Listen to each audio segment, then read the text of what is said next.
بسم اللہ الرحمن الرحیم۔ کتاب احیاء المواد۔ مواد یہ ان زمینوں کے بارے میں ہے جو قابل کاشت ہوں مگر وہ کاشت کے قابل کاشت رہی ہوں مگر اب کاشت کے قابل نہ ہوں۔ اب کیوں اس کی وجہ ہے؟ کیا وجہ ہے کہ وہ کاشت کے قابل نہیں رہی؟ کہتے ہیں پانی بھر جانے کی وجہ سے یا ریت آ جانے کی وجہ سے یا اسی طرح کی پتھر جمع ہو جانے کی وجہ سے، جو بھی صورت ہو تو اس کو مواد کہتے ہیں ایسی زمینوں کو۔ انشاءاللہ آگے چل کر کے اس کو اور بھی واضح طریقے سے بیان کریں گے۔ فرماتے ہیں المواد ما لا ينتفع به من الارض۔ مواد اس زمین کو کہتے ہیں جو قابل نفع نہ ہو۔ کیوں؟ لانقطاع الماء نہ ہو، پانی کے اس سے منقطع ہو جانے کی وجہ سے، کیا پانی آنے کا راستہ ہی نہیں رہ گیا، سوکھا پڑ گیا۔ او لغلبۃ الماء علیہ، یا پانی زیادہ ہونے کی وجہ سے کہ سیلاب آ گیا۔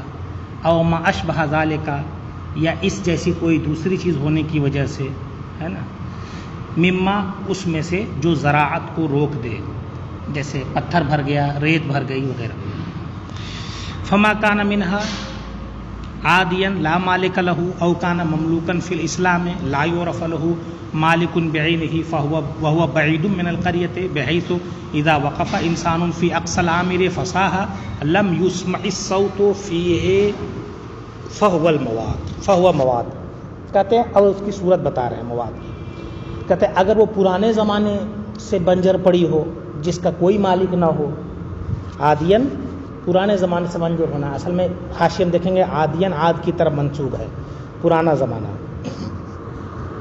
بنو عاد، قوم عاد کی طرف، جس کا کوئی مالک نہ ہو، یا زمانہ اسلام میں مملوک تو رہی ہو، کوئی اس کا مالک رہی ہو لیکن اب پتہ نہیں کون اس کا مالک ہے۔ زمانہ اسلام میں آنے کے بعد وہ کسی کی مملوک رہی ہو لیکن اب نہیں پتہ چل رہا ہے کہ اس کا کون مالک ہے، ٹھیک ہے۔ وہ بعید من القریۃ، اور وہ گاؤں سے کے قریب بھی نہیں ہے، دور ہے، آبادی سے دور ہے۔ کتنی دور ہے؟ اتنی دور ہے کہ کوئی انسان آبادی کے آخری حصے میں کھڑے ہو کر کے چیخے لم یسمع صوت فیہ، تو اس میں آواز سنائی نہ دے، ہے نا، یعنی وہاں تک اس زمین تک آواز نہ پہنچے، یا اس زمین پر جا کر کے آواز دے تو گاؤں تک آواز نہ آئے، آبادی تک، فہو مواد، تو ایسی زمین کو ہی مواد کہا جاتا ہے۔ اس کا حکم کیا ہے مواد کا؟ کہتے من احیاہ باذن الامام ملکہ وان احیاہ بغیر اذنہ لم یملکہ عند ابی حنیفہ۔ امام اعظم کے نزدیک امام کی اجازت سے جو اسے زندہ کرے، زندہ کرنے کا مطلب قابل کاشت بنائے، یہی اس کی زندگی ہے، اور اگر زمین قابل کاشت نہ ہو تو گویا مردہ ہے، اسی لیے اس کو مواد کہا گیا ہے۔ تو جو قابل کاشت بنائے امام کی اجازت سے، ہے نا، تو وہ اس کا مالک ہو جائے گا، اور اگر امام کی اجازت کے بغیر اس کو قابل کاشت بنا دیا تو وہ اس کا مالک نہیں ہوگا، ہے نا۔ یہ فرماتے ہیں کہ معاملہ دراصل یہ ہے کہ وہ شخص، اس کی زمین کی حیثیت جو ہے غنیمت کی طرح ہے نا، تو ایسی صورت میں جب وہ غنیمت کی طرح ہے تو ایسی صورت میں مال غنیمت میں ہر آدمی فیصلہ نہیں کر سکتا، تو اس لیے بہرحال وہاں قاضی کا فیصلہ جو ہے وہ معتبر ہوگا اور اس قاضی کے اعتبار سے بات مانی جائے گی، ٹھیک ہے۔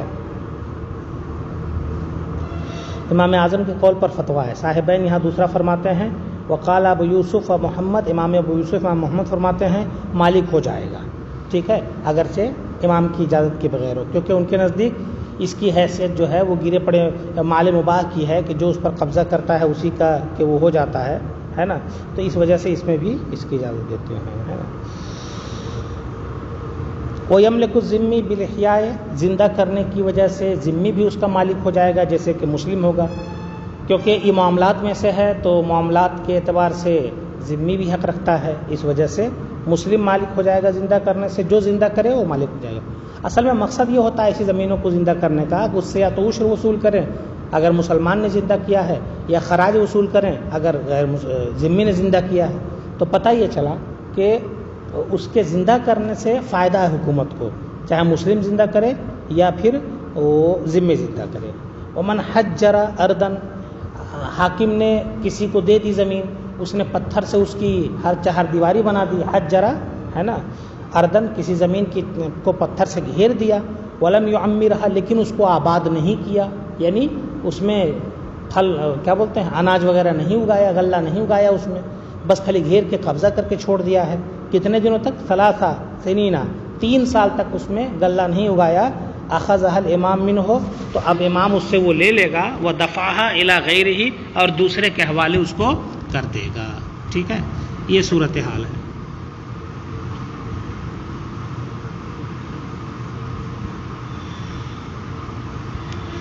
ولا يجوز احیاء ما قرب من العامر، آبادی کے قریب جو زمین ہے اگرچہ مردہ پڑی ہو، قابل کاشت نہ رہ گئی ہو، لیکن اس کو زندہ کرنا یہ جائز نہیں ہے نا، اس کو قبضہ کرنا، اس میں کھیتی کرنا درست نہیں، اس کو اسی طرح چھوڑ دیا جائے۔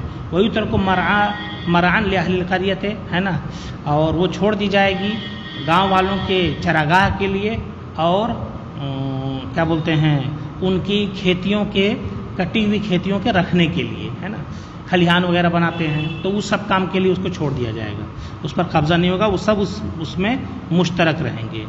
ومن حفر بیرن فی بریۃ، اب زندہ کرنے کی ایک صورت یہ ہے کہ وہاں پانی چاہیے، اور پانی کے لیے کوئی اور صورت نہیں ہے تو کنواں کھودنے کی نوبت آئے گی، تو گویا کنواں کھودنا بھی اس کو زندہ کرنا ہوا۔ لہذا اگر کوئی کنواں کھودے تو وہ زندہ کرنا پایا گیا، لیکن کتنی دور تک کی زندگی، کتنی دور تک اس کے کنواں کھودنے کی وجہ سے کتنی دور تک کا وہ زندہ کرنے والا کہا جائے گا، اور اس کو کتنی دور تک کا حق رہے گا۔ کہتے ہیں فلہ حریمھا، تو اس کے لیے اس کا حریم ہے۔ حریم بولتے ہیں کنویں کے ان حدود کو جن حدود میں دوسرا کنواں کھودنا حرام ہے نا، کہ وہ اس کا حصہ ہے، وہ اس کنویں کا حصہ ہے، شریعت میں اس کو منع کیا گیا۔ تو حریم کا مطلب ہوتا ہے محترم ہونا، محفوظ ہونا، تو گویا وہ اس کنویں کے لیے محفوظ ہو گیا۔ اصل میں آپ جانتے ہیں کہ ایک کنواں ہے یا بورنگ ہے، اسی کے قریب ایک دوسری بورنگ ہو جائے گی تو ایسی صورت میں اس کا پانی اس میں جانے کا خطرہ ہے اور یہ کنواں سوکھ جائے گا، اسی لیے ایک معین حد ہوتی ہے اس کی، وہ حد بیان کر رہے ہیں۔ فَإِنْ كَانَ لِلْعَطْنِ، اب اگر اونٹوں کے پانی پلانے کے لیے ہے، فَحَرِيمُهَا 40 ذراعًا، تو ایسی صورت میں اس کا حریم 40 ذراع ہے، 40 گز، یعنی کنواں کھودا اس لیے تاکہ اونٹ کو پانی پلائے اس سے، تو 40 گز جو ہے دور، ہر طرف سے 40 گز جو ہے وہ دور اس کا حق رہے گا۔ کنواں ہے، اس کے ہر طرف، ہر چہار جانب آپ 40 گز چھوڑ دیں، اس کے بعد آپ اس پہ دوسرا کنواں کھود سکتے ہیں، اس سے پہلے نہیں کھود سکتے۔ وَإِنْ كَانَتْ لِلنَّاضِحِ، اور اگر وہ کھیتیوں کو سیراب کرنے کے لیے ہے، فَحَرِيمُهَا 60 ذراعًا، تو چونکہ اس میں پانی زیادہ لگے گا تو زیادہ دور تک محفوظ زمین چاہیے، ورنہ سرایت کر کے اس کا پانی جا سکتا ہے اس میں، اس لیے اس کا حریم جو ہے 60 گز ہے۔ وَإِنْ كَانَتْ عَيْنًا، اور اگر وہ چشمہ ہے جاری تو اس کے لیے اور چاہیے، فَحَرِيمُهَا 300 ذراعٍ، تو اس کا جو حریم ہے وہ 300 گز ہے۔ ٹھیک ہے، یہ صورت ہے۔ بعض روایتوں میں 300 گز سے زیادہ بھی لکھا گیا ہے، لیکن چونکہ آپ کی کتاب میں 300 گز ہے تو اسی کا اعتبار کیا جائے، اسی کو سامنے رکھیے۔ وَمَنْ أَرَادَ أَنْ يَحْفِرَ بِيرًا فِي حَرِيمِهَا مُنِعَ مِنْهُ، جو ارادہ کرے کہ ایک کنویں کے حریم میں دوسرا کنواں کھودے، اس بات کا ارادہ کرے، مُنِعَ مِنْهُ، اس سے اس کو روک دیا جائے گا، نہیں کھود سکتے، ظاہر سی بات ہے ایک کا حق فوت ہو جائے گا جو پہلے کھودا ہے۔ وَإِنْ كَانَ لَا يَجُوزُ أَنْ يَعُودَ إِلَيْهِ عَنْهُ الْمَاءُ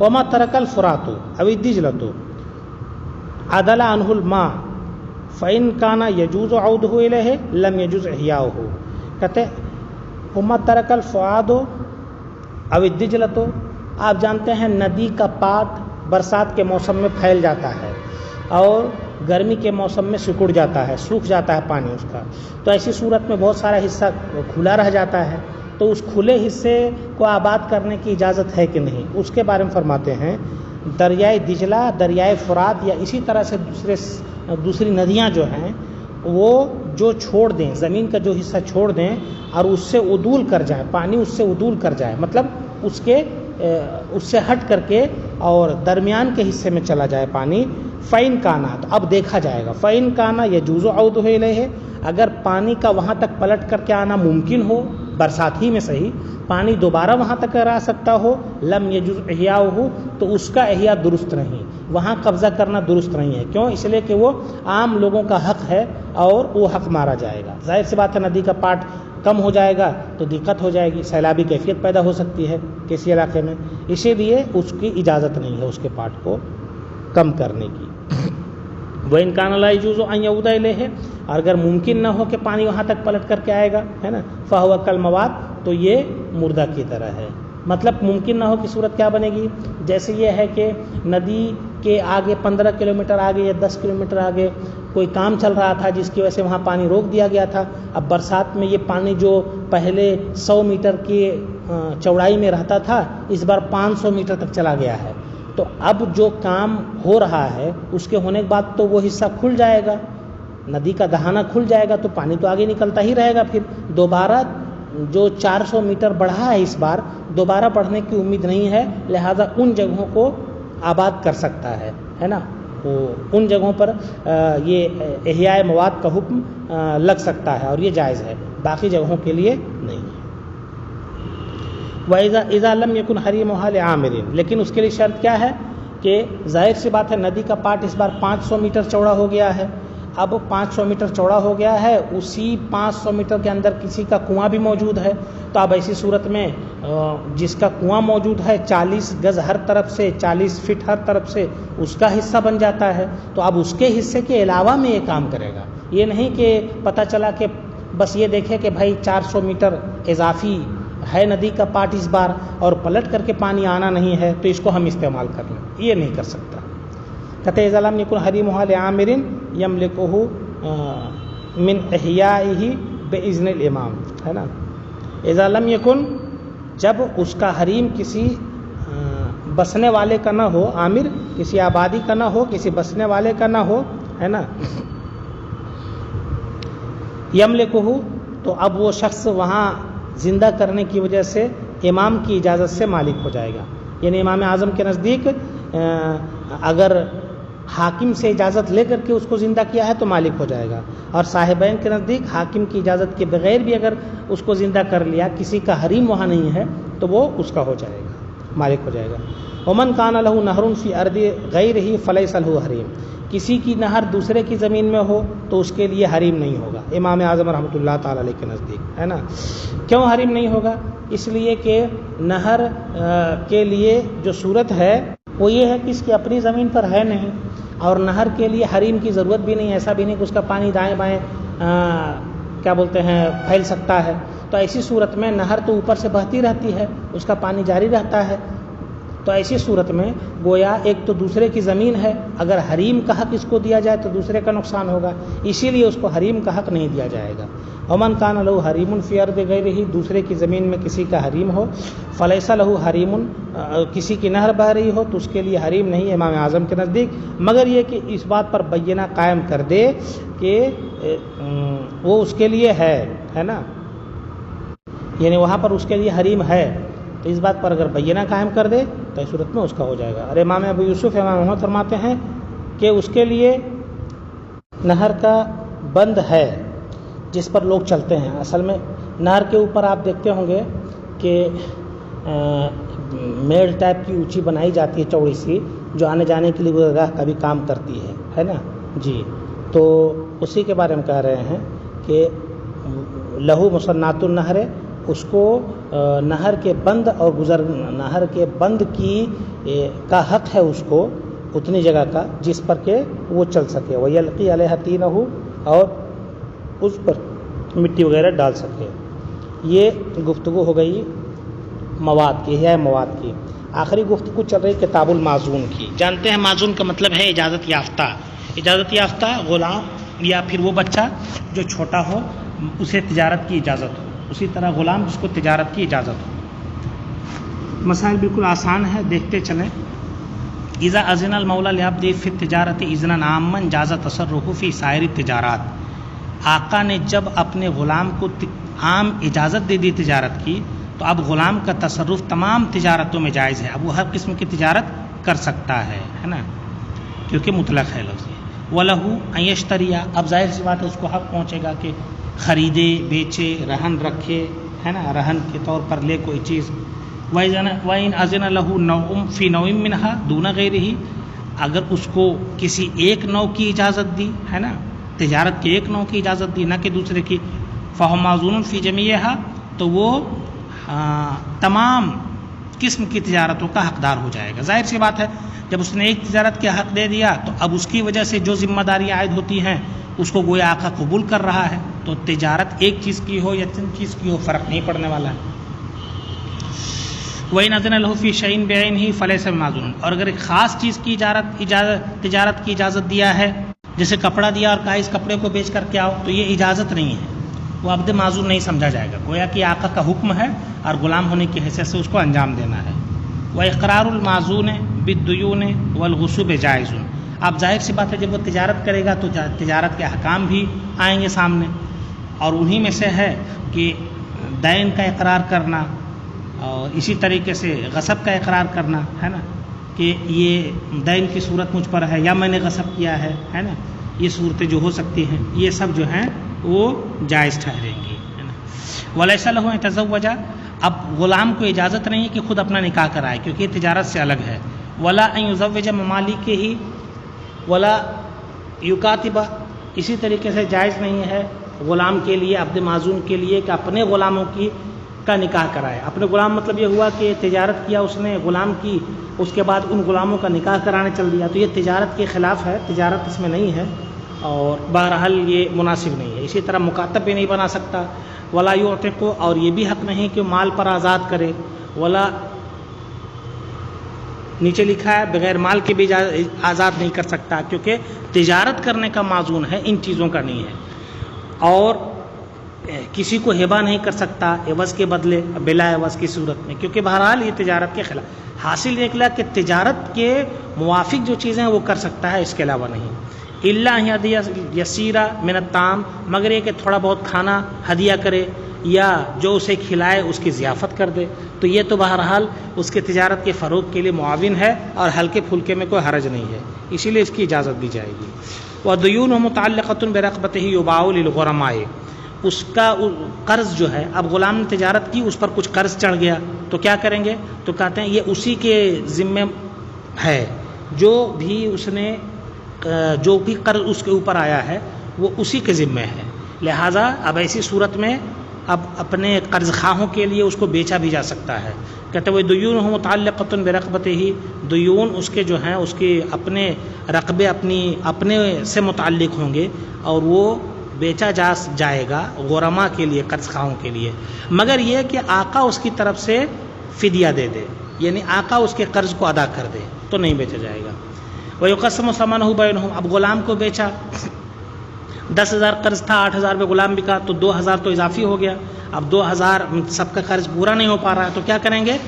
حصے کے اعتبار سے وہ آپ جو ہے وہ تقسیم کر لیں گے. کہتے ہوئے وَيُقَسَّمُ ثَمَنُهُ بَيْنَهُمْ بِالْحِصَصِ، سامان ان کے درمیان حصے کے اعتبار سے تقسیم کر دیا جائے گا. فَإِنْ فَضُلَ مِنْ دُيُونِهِ شَيْءٌ طُولِبَ بِهِ بَعْدَ الْحُرِّيَّةِ، ہے نا.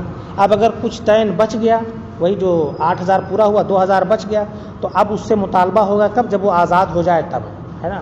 بیچ دیا گیا، اب اس کے بعد انتظار کیا جائے کہ اس کی آزادی ہوگی تو اس کے بعد پھر اس سے ان چیزوں کا مطالبہ ہوگا.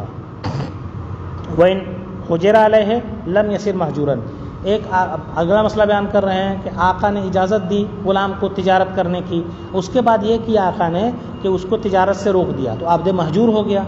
اب یہ حجر جو ہے آقا کا یہ کب معتبر ہوگا؟ ظاہر سی بات ہے آقا نے اعلان کیا کہ میں نے غلام کو تجارت کی اجازت جو دی تھی اسے ختم کرتا ہوں، تو اب ساری دنیا کو تو معلوم ہے نہیں جن لوگوں کے ساتھ وہ تجارت کر رہا تھا، لہذا اب ضروری ہے کہ ان لوگوں تک بھی عام طور پر خبر پہنچ جائے، ہے نا.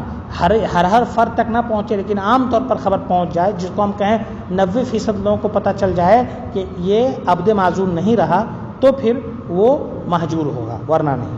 کہتے ہیں کہ وَإِنْ حَجَرَ عَلَيْهِ، آقا نے اس پر حجر کر دیا، لَمْ يَصِرْ مَحْجُورًا عَلَيْهِ، تو محجور علیہ نہیں ہوگا، حتیٰ يَظْهَرَ الْحَجْرُ بَيْنَ أَهْلِ سُوقِهِ، جب تک کہ یہاں تک کہ ظاہر ہو جائے اس کا محجور ہونا بازار والوں کے درمیان.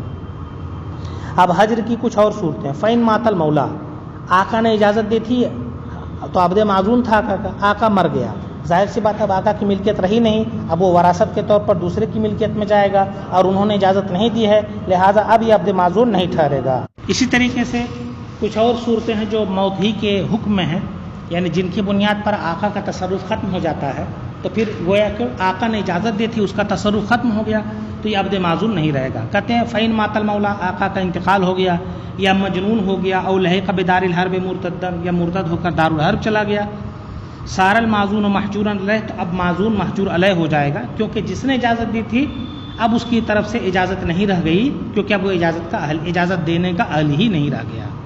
وَإِنْ بَقَى الْعَبْدُ، اب اگر غلام کو اجازت دی تھی، عبد معزون تھا، بھاگ گیا آقا سے کے پاس سے، سارا محجورا علیہ، تو اب یہ نافرمان ہے لہذا محجور علیہ ہو گیا۔ وَإِذَا حَجَرَ عَلَيْهِ فَإِقْرَارُهُ جَائِزٌ، آقا نے اس پر حجر کر دیا تو اب ظاہر سی بات ہے اب تک تجارت کر رہا تھا، تو آقا کے حجر کے بعد اس کا اقرار کہ فلاں کا میرے اوپر اتنا ہے، فلاں کا اتنا ہے، یہ اقرار جائز ہے۔ فیما فی یدہ من المال، کس میں؟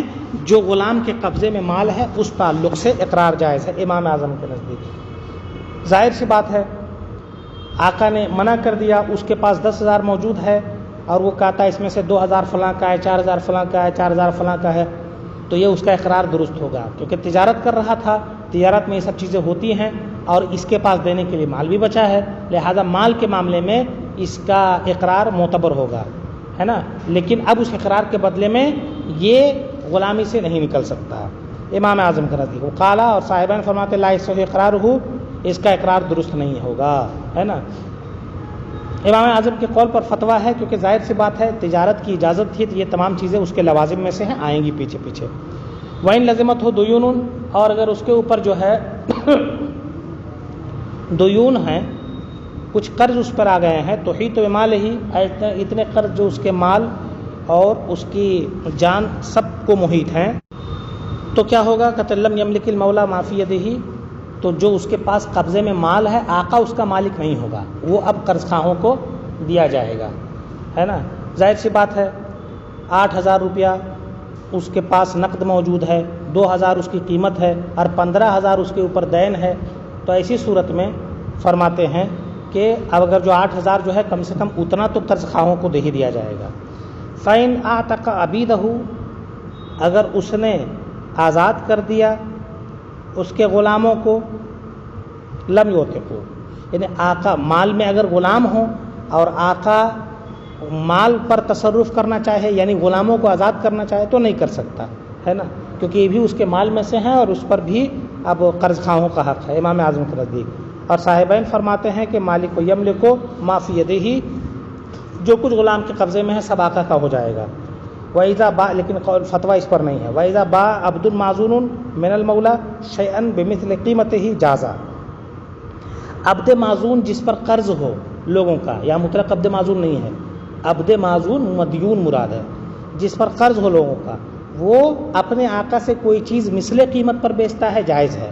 مطلب آقا نے اجازت دی تھی تجارت کرنے کی، اس پر 10,000 قرض ہے، آقا کے پاس ایک گھوڑا لایا اور کہہ رہا ہے یہ گھوڑا 10,000 کا ہے یا 5,000 کا ہے، 2,000 کا ہے، اور بازار میں وہی قیمت ہے جو کہہ رہا ہے، تو آقا سے اس کا یہ سودا درست ہے۔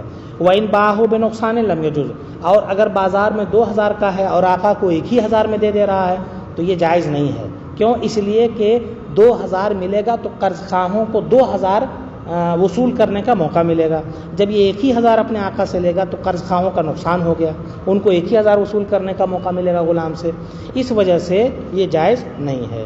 فَإِن بَاعَهُ الْمَوْلَىٰ شَيْئًا بِمِثْلِ قِیمَتِهِ جَازَ الْبَيْعُ، اب آقا نے اس کو بیچا کوئی چیز، ظاہر سی بات ہے جب عبد معزون ہے تو آقا خرید بھی سکتا ہے، بیچ بھی سکتا ہے۔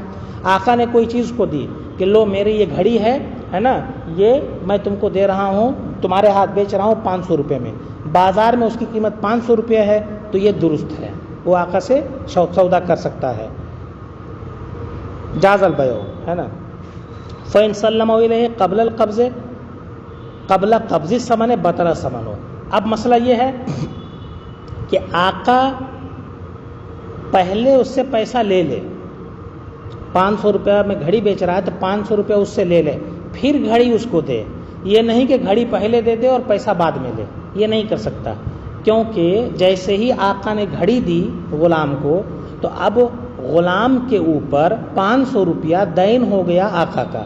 ظاہر سی بات ہے خریدار کے اوپر جو ثمن ہوتا ہے وہ دین ہوتا ہے، تو اب غلام پر 500 روپیہ دین ہو گیا، اور غلام یہاں آقا کے ساتھ سودا کر رہا ہے، آقا اور غلام کے درمیان دین کا معاملہ نہیں ہوتا، لہٰذا اب وہ سامان تو غلام کا ہو گیا، لیکن آقا اور کا کچھ بھی دین غلام کے اوپر نہیں رہے گا، لہٰذا ثمن باطل ہو جائے گا. اسی کہہ رہے ہیں کہ فَإِن سَلَّمَهُ إِلَيْهِ، اگر مبی اس کے سپرد کر دی ثمن پر قبضے سے پہلے تو بس ثمن باطل ہو جائے گا. وَإِنْ أَمْسَكَهُ فِي يَدِهِ حَتَّى يَسْتَوْفِيَ الثَّمَنَ جَازَ، اور اگر اپنے ہاتھ میں روک رکھے مبی کو یہاں تک کہ پورا سامان لے لے تو یہ صورت جائز ہے، کیونکہ بہرحال اب سامان لے لیا تو سودا ہو گیا، اس کے ساتھ قرض کا معاملہ ہی نہیں رہا. وَإِنْ عَتَقَ الْمَوْلَى الْمَعْزُونُ وَعَلَيْهِ دَيْنٌ فَإِتْقُهُ جَائِزٌ. اب ظاہر سی بات ہے غلام تو آقا ہی کا ہے، عبد معزون ہو یا نہ ہو، جو بھی ہو، یا اس پر قرض ہو یا نہ ہو، بہرحال آقا کا غلام مانا جا رہا ہے. ہاں مال تو قرض اگر ہے تو جو غلام کے پاس کمایا ہوا مال ہے وہ قرض خواہوں کا ہو جائے گا، اس میں کوئی کلام نہیں، لیکن غلام تو آقا کا رہے گا. لہٰذا اگر عبد معزون کو آقا بیچنا چاہے، آزاد کرنا چاہے تو آزاد کر سکتا ہے. وہ علیہ دیون ہے نا، اگرچہ اس پر قرض ہو. کہتے وَإِنْ عَتَقَ الْمَوْلَى الْمَعْزُونُ، اگر مولا معزون کو آزاد کرنا چاہے، وَعَلَيْهِ دَيُونٌ، اور اس معزون غلام کے اوپر قرض ہوں تو اس کا آزاد کرنا جائز ہے. وَالْمَوْلَى ضَامِنٌ لِقِيمَتِهِ لِلْغُرَمَاءِ. اب ظاہر سی بات ہے آزاد کر کے آقا نے قرض خواہوں کا نقصان کیا، تو پھر ایسی صورت میں جتنا نقصان کیا اتنے کی ذمہ داری، اتنے کا تاوان آقا کے اوپر رہے گا. لہذا آقا غلام کی قیمت کا ضامن ہوگا غرما کے لیے. وما بقیہ من الدیون یطالب به المعتق، ہے نا، اور جو دین باقی رہ گیا اس کا معتق سے مطالبہ ہوگا. مسئلہ کیا ہے کہ غلام کے اوپر 10,000 قرض تھا، آقا نے اس کو 8,000 میں بیچ دیا، تو آقا 8,000 قرض خواہوں کو دے گا، باقی جو 2,000 بچ گیا اس 2,000 کے لیے قرض خواہ غلام سے رابطہ کریں گے جو آزاد ہو چکا ہے کہ کما کر کے تم 2,000 پورا کرو.